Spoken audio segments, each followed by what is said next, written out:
Kurtulamadım hiç nefretimden, duramadım dengelerken. Kuykinha duman yükseliyor, bedenimi haşladım tenceremden. Sıcak bir odanın içinde deliler geleceği için savaşırken, masanın üstünde paralar serilir buz gibi daha yeni başlamışken. Başardım ben, elimden gelenin en iyisi bu. Bu bok dışında da gerisi yok. Soygun ha, onların elisi bol. Neresi yol, fikrimi sundumun hevesi yok.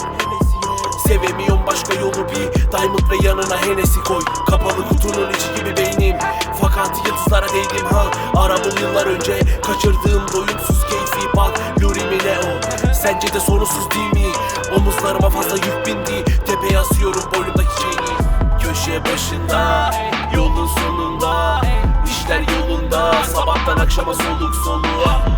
Soran olursa beni arama, delilik kanıma yanaşır usulca. Kulağımın dibinde binlerce düşünce var, deviririm kalbimdeki bütün gücümle. Daha cebin doluysa çevren hep hücum yapar. Gözümde küçüksün dur, fazlasıyla küçülme daha. Altımda doluyor bütün neva, nartistim benim suçum ne ya?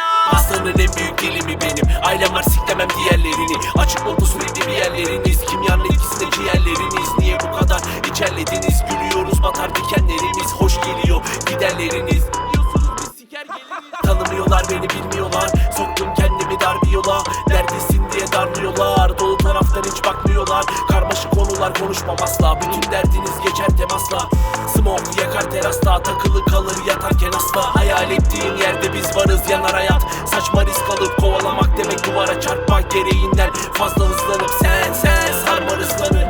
Ey bakma kıskanıp, asılı duvarda yakmadıklarım, arkası kesilmez saçmalıkların.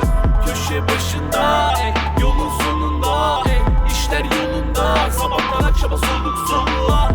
Soran olursa beni arama, delilik kanıma yanaşır usulca. Sürüklenen geminin kaptanı benim, rahatı sever kıçım tahtımı verir. Anlattığımı kafan basmadı demin, ediyorum durmadan harmanı deli. Attım bir adım bankama geri, sesim sağlar pankana gelir. Üç kelimelik sarmadı beni, yürü az aslanın hastalığı.